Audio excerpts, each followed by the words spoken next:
이사야 변론 증거 64번째 시간입니다. 오늘 이사야 66장을 통하여 성산에 들어갈 때 주의할 일에 대해서 대표적인 사명자에 대해서 변론해 보도록 하겠습니다. 본장은 이사야 65장과 같이 보응과 새 시대가 앞으로 오는데 하나님의 종으로서 마땅히 해야 할 일을 가르친 것인데요. 마땅히 하나님께서 이제는 인도하셔서 마땅히 할 일을 하게 하셔서 주의하지 않으면 새 시대에 들어갈 수 없다는 것을 말씀해 주신 겁니다. 그래서 이사야 66장은 이제 모든 어떤 선지서의 결론이라고 볼 수 있는데요. 그래서 이제 성산이라는 것은 새 시대의 천년평화왕국을 말씀하셨는데 천년평화왕국에 들어가는 것이 이 시대에는 가장 중요한 일이고 그게 복이고 그게 구원인데 주의하지 않으면 새 시대는 갈 수 없다는 거죠. 변론을 통하여 어떻게 우리가 주의해야 되는 것을 알아보도록 하겠습니다. 1절, 2절입니다. 여호와께서 이같이 말씀하시되 하늘은 나의 보좌요 땅은 나의 발등상이요 이니 너희가 나를 위하여 무슨 집을 지을꼬 나의 안식할 처소가 어디랴 나 여호와가 말하노라 나의 손이 이 모든 것을 지어서 다 이루었느니라 물은 마음이 가난하고 심령에 통회하며 나의 말을 인하여 떠는 자 그 사람은 내가 권고하려니와 이리 말씀하셨는데 하나님은 새 시대를 이루시되 새 시대에 들어갈 사람들은 마음이 가난하고 심령이 통회하고 하나님의 말씀을 해요 떠는 자를 권고한다 그랬습니다. 이 시대에 참 중요한 것 중에 하나가 뭐냐 하나님의 권고를 받느냐 하나님의 간섭을 받지 않고 하나님의 버림을 받았다면 새 시대에 갈 수가 없다는 내용입니다. 그 내용이 이제 어떻게 말씀을 하시는 거냐 이걸 잘 봐야 되겠죠. 근데 첫 번째는 뭐라고 했습니까? 하나님께서 하늘은 나의 보좌요 땅은 나의 발등상이다 그랬지요. 하나님은 위대하고 전지전능하시고 무수불능하시고 아주 크신 분이기 때문에 이 땅덩어리는 하나님의 발등상 밖에 되지 않는다 이 말이죠. 이 말씀은 뭐를 뜻했겠습니까? 이것을 이사야 40장 16절에 이렇게 말씀을 해놓으셨어요. 레바논 짐승들은 번제 소용에도 부족하겠고 그 삼림은 그 화목 소용에도 부족할 것이라 그랬는데 이거는 인간이 위대하신 하나님이 크신 하나님이 인간이 지은 작은 성전에 들어갈 만한 분이 아니라는 거죠. 그래서 이것은 뭘 뜻했습니까? 인간의 의로 뭘 한달들 하늘 앞에 미칠 수가 있겠느냐 이 말이거든요. 그래서 하나님 앞에 모든 짐승을 다 잡아서 제사를 드리고 모든 살림을 다 베어서 화목제 드리는 이런 연료를 사용한다 한들 그것이 하나님 앞에는 큰 일이 아니라 이 말입니다. 이것은 인간의 의를 나타낸다 그래서 될 일이 아니라는 거죠. 근데 인간들은 자꾸 어떻게 했습니까? 자기가 뭘 좀 하면 자기 의가 커지니까 아주 교만해지거든요. 이러면 하나님의 인정을 받지 못한다 이 말입니다. 늘 겸손한 마음으로 하나님의 인도함을 받아야 되는데 이것을 우리에게 알려주는데요. 그래서 신천신진 새 땅의 새로운 시대를 이뤄놓을 때 하나님이 이제 우리를 권고할 때 마음이 가난하고 심령이 통해야 되는데 이 마음이 가난하는 것이 뭡니까? 세상 것으로 꽉 차서 하나님이 필요성도 모르고 하나님의 사랑도 하나님의 갈급함도 진리에 대한 의를 갈구하거나 강판 이런 마음이 없다면 세상의 권세나 세상의 물질이나 세상의 향락에 마음이 꽉 차 있다면 마음이 가난한 자가 아니죠. 그렇죠? 끊임없이 하나님 앞에 의를 강구하고 진리를 갈구하고 또 하나님 앞에 이제 은혜를 받고 사모하는 마음이 있어야 되는데 그런 마음이 없는 자들은 구원검을 맞지 못한다는 거죠. 그 다음에는 자기 마음이 부족을 깨달아서 끊임없이 죄악을 회개하고 그것이 강구하는 심령이 되어야 된다는 얘기거든요. 그 다음에는 하나님을 두려워야 한다는 것은 말은 뭐겠습니까? 진리 앞에 떨고 순종하는 것이 있어야 된다 이 말이거든요.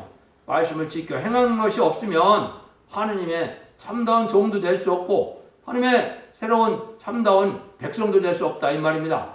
하나님 말씀에 떠는 자들이 돼야 된다 이거를 생각해야 되는데 늘 말씀에 대해 이제 가감할까봐 조심돼야 되고 말씀을 지키지 못될까봐 걱정돼야 되고 이런 심령으로 살아가야 하나님이 인도하시고 늘 간섭하셔서 새 시대에 갈 수 있다 이 말입니다. 이게 참 지금 이 시대의 중요한 때거든요.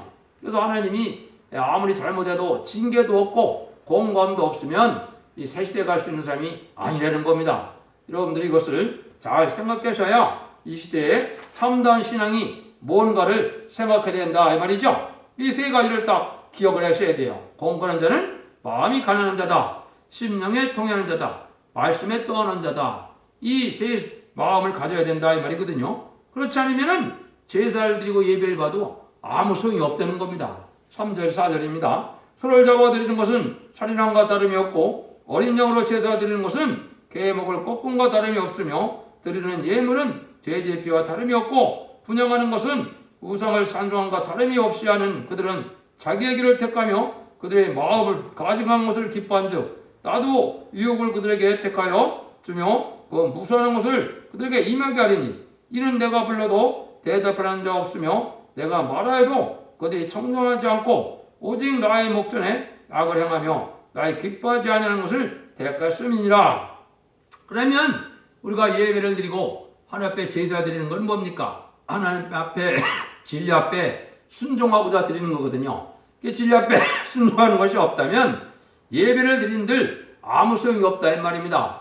그러나 하나님이 가장 가증한 일을 하는 것과 똑같다 이 말이죠. 그 예배를 드린다고 복 받는 것이 아니고 합당한 예배로 합당한 삶에 순종함이 있어야 하나님의 예배를 드리는 것이 필요하다 이 말입니다. 그러면 어떤 사람이 하나님의 구원감을 받지 못하는 겁니까? 자기의 길을 택하고 가증한 것을 기뻐하고 순종 찾는 일이라고 그랬죠.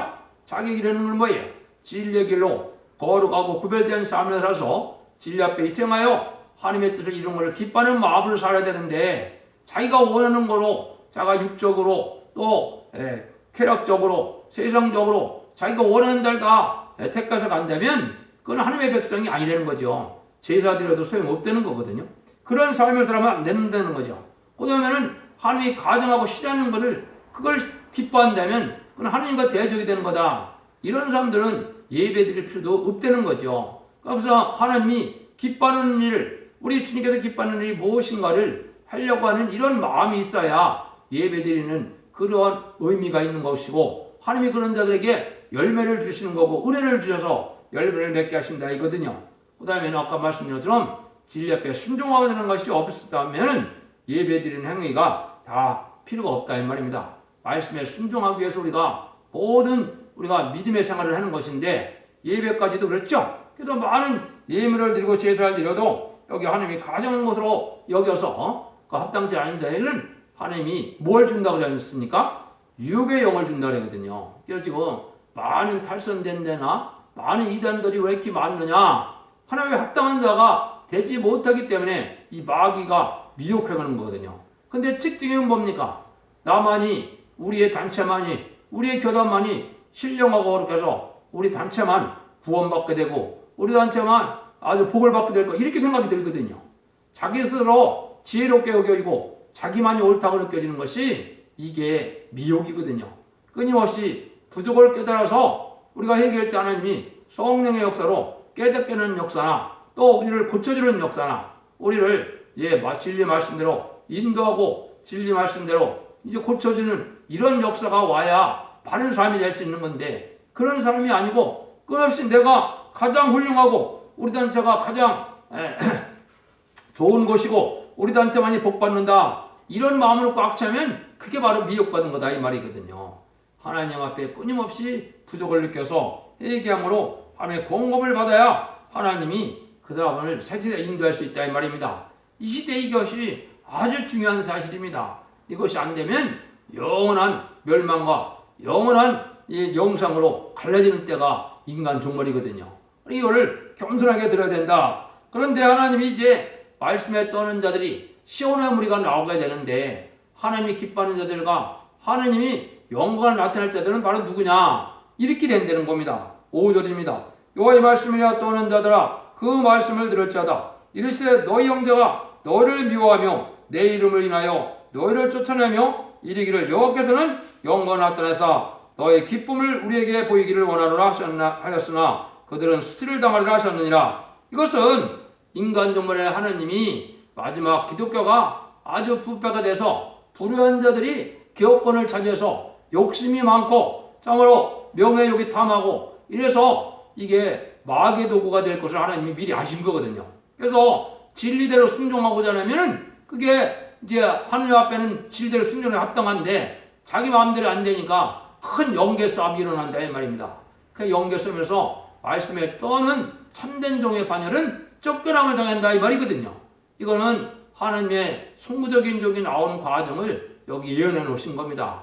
이 말씀이 일어난 때가 20세기 종말이고 이제는 21세기에 새로운 종의 역사와 새로운 교회의 역사로 통하여 세세를 이루는 제레미를 영접하는 종의 역사가 진행될 걸 여기 보여준 거거든요. 그래서 말씀에 떠는 자들이 이제는 하나님 앞에 쫓겨남을 당해서 새로운 진리 역사가 진행되는 것은 이 하나님이 마귀를 들어쓰는 방법도 되고 하나님의 참종을 이제 일으키는 방법도 되는 겁니다. 이것이 여러 군데 예언이 되어 있는 거거든요. 말라기 1장 5절과 11절도 예언이 되어 있고 이것이 이제 이사야 59장 같이 부패된 기업권을 얘기했고 또 미가 4장처럼 이 지도자들이 부패할 때 이런 일이 일어난다는 겁니다. 그래서 이것이 섰대로 옮겨서 새로운 역사가 진행된다는 것을 보여주는데요.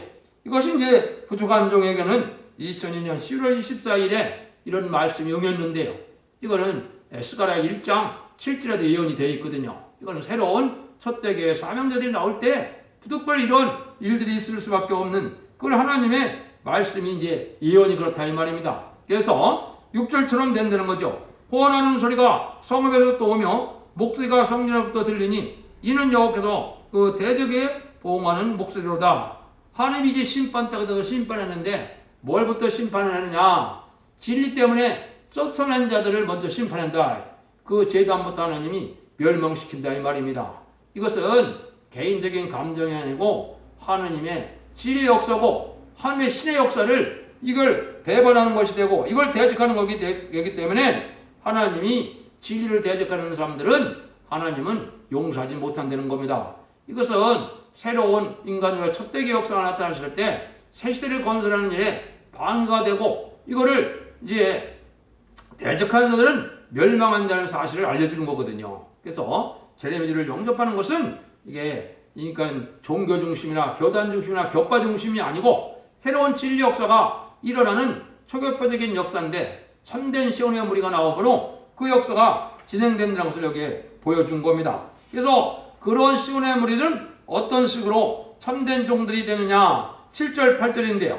시온은 굴하기 전에 생선하며 고통을 당하기 전에 남자를 낳았으니 이러한 일을 들은 자가 누구이며 이러한 일을 본 자가 누구이뇨 나라가 어찌 하루에 생기겠으며 민족이 어찌 순식간에 나겠느냐 그러나 시온은 굴하는 즉시에 그 자민을 순산하였도다. 여기 이제 중요한 일의 말씀이 나오는 겁니다. 시온의 무리가 나오는데요. 인간 종 안에 하나님 함께할 임마련의 역사가 나타날 시온의 단체가 나타나는데요. 이게 이제 구체적인 방법은 비가서 4장에 이어지 되어 있습니다. 개혁교가 다 부패돼서 바벨에 됐을 때 이제 거기서 하나님이 쫓겨난 자들을 해산에 수굴하게 해서 해산에 수굴하는 자들에게 새로운 종의 역사가 나타나는데 그 새로운 종의 역사가 나타나는 성부적인 종이 나오는 것을 여기에 보면 뭐라고 표현했나요? 시온은 굴하기 전에 생선하며 고통을 당하기 전에 남자를 낳았으며 그랬습니다. 이것이 인간 영혼의 역사할 말세의 사명제의 성부적인 종이 나오는 방법을 얘기한 것이죠. 그래서 말세의 종이라는 것은 14만 4천 명의 변호 성도가 이루어져서 제렌주를 영접하는 그런 사명을 하므로 왕국권으로 세상을 심판하고 왕국권의 사용을 맡은 종들의 무리를 시작했는데요. 그 종들의 시발점이 이렇게 시작된다 이 말입니다. 한 종부터 이러한 영계 싸움에서 이기가 나오는 일인데 이것이 이제 고통을 당하는 남자를 낳는다 했으니까 이제 한국으로 보면 환란이 오기 전에 하나님이 그러한 종을 세워서 대비를 하게 된다 이 말입니다. 그래서 하나님의 시대적인 사명자를 뜻했는데요. 시대적인 사명자라는 것은 그 시대 하나님의 섭리가 모든 비밀이 그 종에게 임함으로 하나님의 뜻을 이루어가는 하나님의 대행자처럼 쓰임받는 신같이 쓰임받는 종들을 얘기한 거거든요. 근데 이제 여기에 보니까 나라가 순식간에 생긴다는 말씀을 한 거거든요. 이건 말씀 뭐냐? 지금은 열매가 없는 것 같지만은 환란과 재난의 때가 되면은 순식간에 진리 앞에 순종하는 그런 무리들을 일으키게 된다 이 말입니다. 전 3년 만이라는 것은 14만 4천 명의 변화성들을 입맞는 종들로 일으키는 역사가를 뜻한 거고요. 환란과 재앙의 날에는 이제는 하나님의 새 시대의 백성들을 이제 다 모아서 예비처 보호처로 인도하는 일이 하루아침에 생기는 것처럼 순식간에 생긴다 이 말입니다. 하나님이 보호하는 역사 속에 아까 말씀드리는 것처럼 하나님의 구원감을 받고 하나님의 사랑을 받는 자들은 절대적인 보호 속에 이렇게 구원받는 역사가 진행될 것을 여기 이렇게 해산한 수고로 나타난 걸 보여준 겁니다. 이것이 이제 기록 12장의 5절에 보면 해산의 수고하여 철장든 아이를 이제 낳는다 그랬죠. 그런 거나 마찬가지로 하나님이 이제는 새로운 종의 역사가 진행될 것을 맞는 것이 이루어지는 것인데요. 이것이 이제 하나님이 말세 역사를 할 새로운 종들의 역사를 말씀하신 것이다. 이렇게 볼 수 있습니다. 그래서 미가서 5장 1절에 이 사람들을 갖다가 뭐라 그랬냐? 딸 군대여 너는 때를 모을지어다. 그들이 우리를 에워쌌으나 막대로 이스라엘 재판자의 뺨을 치르르다. 그래서 이것은 이스라엘이라고 표현되었지만은 성제 14만 4천 명의 변호성들이가 백마탄 군대로 예비되고 준비되는 이 말세종들이 일어날 것을 얘기한 거거든요. 그런 모든 일들이 일어나서 새시대의 축복을 누린다는 것이 이사야 66장의 내용이거든요. 그러니까 아주 중요한 결론이 있는 그런 말씀이다. 여기 보면 9절이요. 여호와께서 가라사대 내가 임산케 하심즉 해산케 아니하겠느냐. 네 하나님이 가라사대 나는 해산케 하는 자인들 어찌 태를 닦겠느냐 하시느니라. 이것은 이게 실제 인간의 탄생을 얘기하는 것이 아니고 사명자를 이루어지는 역사를 뜻한 겁니다. 그래서 사명자가 이루어지는 것을 이제 해산하는 모습으로 나타나는데 하나님은 택한 자를 채우고야 이방인의 수가 충만한 자의 수가 차야만 된다 그랬죠. 그 수가 14만 4천 명의 수자가 차는 거거든요. 그것이 차야만 이 시대의 사실은 이제 심판의 역사가 진행되고 재림주가 영접할 수 있는 그런 공중계에 있는 거거든요. 그 일들이 일어나기 전에는 이것이 재림의 주가 영접할 수 있는 그런 시간이 되는 것이 아닙니다. 여기서 이제 그런 말씀을 지금 보여준 것이 9절이다 이렇게 볼 수가 있습니다. 10절 12절입니다. 예루살렘에 사랑한 자여 다 그와 함께 기뻐하리니 다 그와 함께 즐거워하리라. 그를 위하여 슬퍼하는 자여 다 기쁨을 인하여 그와 함께 기뻐하라. 너희가 젖을 빠는 것 같이 그 의로하는 품에서 만족하겠고 젖을 넉넉히 빤 것 같이 그 영광의 풍성을 인하여 즐거워하리라. 여호와께서 이같이 말씀하시되 보라 내가 그에게 평강을 강같이 그에게 열방의 영광을 넘치는 신화같이 주리니 너희가 그 젖을 빨 것이며 너희가 그 옆에 안기며 그 무릎에서 놓을 것이다. 이게 참 놀라운 일이거든요. 이 말씀이 뭡니까? 여기 보니까 다 너희들은 그와 함께 하라고 했죠? 요 그가 누구겠습니까? 이사야 60장 7절에 남자로 태어난 선구적인 종을 뜻한 겁니다. 이게 중요한 의미가 있는 겁니다. 우리가 창세기 12장에서 이제 아브라함에게 너는 복의 근원이 된다 그랬죠? 그건 어떻게 의미했습니까? 아브라함의 후손 중에 이제 다윗의 후손 중에 예수님이 나타남으로 예수님을 통하여 세상 모든 사람들이 천국 백성이 되는 그런 복을 누렸죠. 그래서 이게 복의 근원이 된 거거든요. 근데 인간 종물의 복의 근원은 바로 뭐냐? 이 말세종이다 이 말입니다. 왜 그렇습니까? 이 말세종을 통하여서만은 새시대에 갈 수가 있고 이 말세종을 통해서만은 변화성천할 수 있는 죄의 진리를 영접할 수 있는 신앙 준비를 할 수 있다 이 말입니다. 그래서 모든 것을 다 그와 함께하라 이 말이죠. 이게 하나님이 함께할 시온의 무리와 함께하라 이 말입니다. 이하려면 완전한 축복을 받는다는 거죠. 부족함이 없는 그런 완전한 축복을 받는다는 거죠. 우리 어머니가 어머니의 품에서 젖을 만족히 먹게 되면 뭐 더 필요한 게 있겠습니까? 그런 것처럼 완전한 축복을 영원권에 받아서 새시대에 가는 축복을 누리게 되니까 그와 함께하라. 이것은 시온의 무리에 함께하라 이 말입니다. 이것이 이기는 자의 승리자 반에는 14만 4천 명의 변호성도의 반열을 이루고 그 택한 백성들의 백성이 되는 그 능히 실선무리에 속하는 이러한 한 단체를 이룰 것을 얘기해서 세계 통일을 했을 때 복받을 이러한 대표적인 그러한 단체에 거기 속하라 이 말이거든요. 이게 이 시대의 복의 근원이라 이 말입니다. 이걸 이제 구체적으로 뒤에 또 설명을 해 놓으셨거든요. 왜 그렇게 해야 되냐? 13절 14절입니다. 어미가 자식을 의로한 같이 내가 너희를 의로할 것인즉 너희가 예루살렘에서 의로를 받으리라. 너희가 이를 보고 마음이 기뻐서 너희 뼈가 연한 풀의 무성한 것 같으리라. 여호와의 손은 그들에게 나타나겠고 그의 진노는 그 원색에 더하리라. 이러한 무리가 되면은 하나님이 환난 과정에 절대적인 보호 역사가 나타나서 절대 피해를 당치 않는다 이 말이거든요. 근데 이런 은혜를 받으면 너무 기뻐지니까 어떻게 된다요? 너의 그 뼈가 연한 풀같이 된다 그랬죠? 이거는 젊어지는 역사가 온다 이 말입니다. 한마디로 죽지 않을 은혜가 온다 이 말입니다. 여러분들 왜 죽음이 왔습니까? 인간의 죄악으로 말미암아 죽음이 왔죠? 이 말세복음의 단체에서는 원죄자 범죄가 다 해결되므로 죽음이 없어서 다시 청년으로 돌아가는 이런 시대가 온다 이 말입니다. 그 기뻐하는 단체가 이게 바로 시온의 단체가 되는 것이거든요. 이래서 죽지 않고 천년 평왕국을 거쳐서 무궁세까지 갈 수가 있고 죽지 않고 제네비를 영접해서 변화 승천하여서 세세 왕권의 축복을 받을 수 있는 이런 축복을 받게 되는 거거든요. 이런 단체를 해서 하나님이 여기 기뻐하는 너무 기뻐서 몸까지 뼈까지 젊어지는 역사다. 이걸 지금 설명을 한 거거든요. 참으로 소망이 가는 단체죠. 이걸 이제 하나님께서 하시고자 하는 인간 영혼의 하나님의 정한 뜻이다. 이렇게 볼 수 있는 거죠. 하나님의 정한 때가 되면은 하나님이 불심판을 하러 오신다. 이 말이거든요. 15절 17절입니다. 보라 여호와께서 불의 옹호에 되어 강림하시리니 그 수레 등은 해리바람 같으리로다. 그가 혁각한 의세로 노를 베푸시며 냉랭한 화염으로 견책하실 것이라.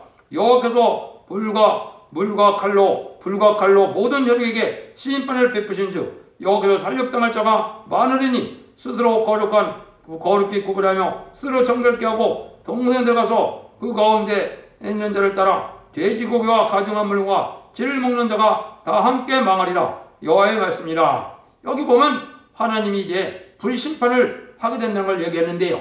이거는 이제 제레미야가 오시는 이유는 세상을 심판하고 세실에 건드려서 오는 것이 제레미야가 오시는 거죠. 일을 행하신다 이 말입니다. 근데 이때 죽을 자들이 누가 죽게 되느냐? 물론 하나님의 보호가 임하지 않는 자들은 다 죽게 됩니다. 근데 그 대표적인 사람들이 여기 보면 돼지고기와 가증한 물건과 쥐를 먹는 자가 다 함께 망한다. 이거는 영육간의 보호를 받지 못한다 이 말이거든요. 그래서 이사야 65장에서 말씀드린 것처럼 돼지고기는 하나님이 가증케 여기는 거기 때문에 몸의 성결함을 이루지 못하거든요. 그래서 변화 승천할 사람이 되지 못한다 이 말입니다. 이거는 율법적으로 지키자는 뜻이 아닙니다. 그래서 제가 말씀드린 것처럼 이 사도행전에도 이런 말씀이 나오죠. 우상의 더러운 것과 피와 이제 목매 죽인 것을 멀리하라 그랬죠. 그러나 마찬가지로 영광 몸이 깨끗함을 먹는 것도 중요하게 구별돼서 뭐가 된다 이거인데요. 특별히 이제 쥐를 먹는 자가 있고 가증한 물건이다 그랬죠. 가증한 물건은 이거는 영어적으로 보면 혐오식품이라 볼 수 있습니다. 특별히 뱀이나 이상하게 정력자를 별걸 다 먹죠. 이런 것들은 하나님에 합당하지 않은 겁니다. 이런 것을 먹어서는 안 된다고. 이런 걸 먹으면 다 죽게 된다 이 말입니다. 그래서 사도행전에도 서너 군데 나오는데 사도행전 15장 20절에도 우상의 더러운 것과 음행과 목매어 죽인 것과 피를 멀리하라 이랬거든요. 이것은 이제 영과 혼과 몸이 깨끗하게 돼서 영혼간에 구원받는 시대는 이게 필요하다 이 말입니다. 지금까지는 영혼 구원이기 때문에 몸의 구원이 아니기 때문에 영혼만 이제 회개하면은 영혼이 죽어서 천국 가는 거니까 지금까지는 필요 없지만은 인간 종말에는 그렇지 않다는 걸 여기 말씀을 한 것이죠. 그럼 하나님이 인간 종말에 모든 세상 사람들을 어떻게 판단하시느냐? 이게 18절 19절입니다. 내가 그들의 소유와 사상을 나누라. 때가 이르면 열방과 열족을 모으리니 그들이 와서 나의 영광을 볼 것이며 내가 그들 중에 징들을 세워서 그들 중에 도피한 자를 열방 곧 다지스와 뿔과 활과 당기는 룩과 및 두발과 야인과 또 나의 명성을 듣지도 못하고 나의 영광을 보지 못한 원손들도 보내리니 그들이 나의 영광을 열방에 선포하리라. 하나님이 이제 온 세상 사람들을 소유와 사상을 심판할 때가 온다 이 말이죠. 소유라는 건 뭐예요? 행동이 어떤 행동을 하느냐, 사상은 어떤 행동을 가지고 있느냐, 사상을 가지고 있느냐, 이거 중요하죠.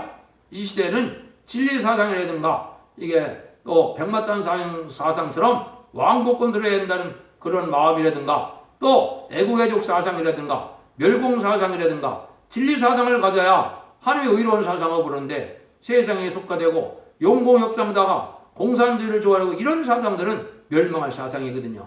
그래서 또 행동도 그런 행동으로 나타나면 멸망이 온다 이 말이거든요. 이건 여러분들이 뭘 연관을 시켜야 되느냐. 여러분들이 계시록 16장에 보면 666표를 어디에 받는다 그랬습니까? 이마나 손에 받는다 그랬죠. 이거 그걸 뜻한 거거든요. 이마는 사상을 뜻했고 손은 행동을 뜻했거든요. 그러니까 666이라는 거는 지금 뭐 특별한 표를 안 받았어도 해는 행동이 이 공산당을 좋아하고 자아경사상에 들어가서 유물론, 무신론, 공산사상을 좋아하면 이게 표 받는 것과 똑같고 드물거든요. 그런 사람들은 환영하지 멸망을 당한다 말입니다. 여러분들이 이 세상에서 어떠한 사상과 어떠한 믿음으로 건전한 가치관과 건전한 국가관을 가지고 바른 양심을 가지고 정직한 삶을 살아가는 이러한 행동의 모습이 아니면 이거는 교회를 당긴다 해도 이게 영권에 구원받는 것은 받지 못한다 이 말입니다. 이게 진정한 666이라고 설명할 수 있는데 이걸 바로 하는 사람들은 다 모든 세상에서 이게 택해서 이게 영광을 보게 된다 이거죠. 영광을 보는 것은 이거는 재림제의 영광을 보게 되고 세세 왕권의 축복을 받는 그런 축복을 보게 되고 세세의 축복을 보게 될 것을 얘기를 한 겁니다. 이런 것이 지금 이 시대 하나님께서 마지막으로 하시고자 하는 그런 때거든요. 그 다음에 이제 아까 말씀드린 것처럼 이 시온의 무리가 어떤 사명을 가지고 있기 때문에 이런 복을 그렇게 받느냐. 이것이 이제 20절, 21절에 말씀한 겁니다. 나 여호와가 말하노라. 이스라엘 자손의 예물을 깨끗한 그렇게 다마 여호와 집에 드린 같이 그들이 너의 모든 형제를 열방에서 나의 성산 예루살렘으로 말과 수레와 표자와 노새와 약대에 태우다가 여호와께 예물을 드릴 것이요 나는 그들 중에 택하여 제사장과 레인을 삼으리라 여호와의 말이니라. 여기 하나님 앞에 예물을 드리는 사람들이 바로 제사장과 레인인데 이런 사람들을 찾는다는 거죠. 이게 이제 변의 성도가 이런 사명을 받게 된 겁니다. 옛날 육적 이스라엘 백성들에게는 이게 영적인 예언적인 그런 복락이었기 때문에 한시적이었지만은 이제 영원한 왕권을 받는 자는 이렇게 되는데 이 사람들은 뭘 하게 되느냐? 이 사람들을 통하여 이제 택한 백성들을 새 시대로 인도해서 새 시대의 백성을 만들게 한다. 이게 이 사람들에게 제사장으로 레위를 삼는 역사다. 이게 제사장이다. 만민의 제사장으로 오신 분이 바로 예수님이죠. 예수님은 어떻게 했습니까? 인간의 죄악으로 이제 마귀의 자식이 된 인간들을 피로 사서 그리스도의 보혈의 공로로 하나님의 백성이 되는 일을 해서 천국을 인도하는 일을 했죠. 말세종들은 또 똑같은 방법으로 세상에 이제 의롭고 경건하고 깨끗한 자들을 이제 변화 승천할 수 있는 그러한 종들을 일으키고 또 새시대에 영원히 죽장고 새시대에 이런 백성이 될 만한 그런 백성들을 이루기 위해서 정결케 해서 새시대를 인도하는 일을 하게 된다. 이게 이 시대의 사명자다. 이게 이 시대의 바로 제사장이다 이 말입니다. 그래서 왕과 제사장을 삼는 데는 그런 말씀대로 인간 정권의 가장 복락을 누릴 수 있는 이러한 역사가 인간 정권의 14만 4천 명의 임하는 역사가 계시록 7장 3절 4절처럼 이루어지는 시대거든요. 여기 이제 전선야만에 들어가면 진행이 되는데 이 시대가 아주 임박한 때가 온 겁니다. 이래서 하나님의 주고 싶어하는 사랑을 완전히 이루어서 하나님이 모든 창조의 섭리를 이루는 때가 바로 에덴 동산을 회복시키는 세상을 심판하고 나서 천년의 방을 이루는 이 시대라는 걸 안다면 이것만이 유일하게 복받는 방법이거든요. 그 복받는 방법은 이 진리 앞에 진리를 빼려는 비언론의 말씀을 듣고 진리 앞에 순종하여 회개하며 이제는 하나님의 진리 앞에 순종하는 말씀을 지키는 예언에서 읽고 또 지키는 자의 복을 누리는 방법밖에는 없는 것이 이 심판날에 유일한 구원의 복을 누리는 방법입니다. 여러분들도 경솔하게 생각하지 마시고 이 진리를 잘 변론을 들으시고 분별해서 진리 앞에 순종함으로 하나님의 인도함을 받고 성령의 인도함을 받고 천세의 보험을 받아서 환란과 정인안에 죽지 않고 새시대 가고 죽지 않고 변화 승천할 복된 종들이 다 되기를 예수님의 이름으로 간절히 축원드립니다.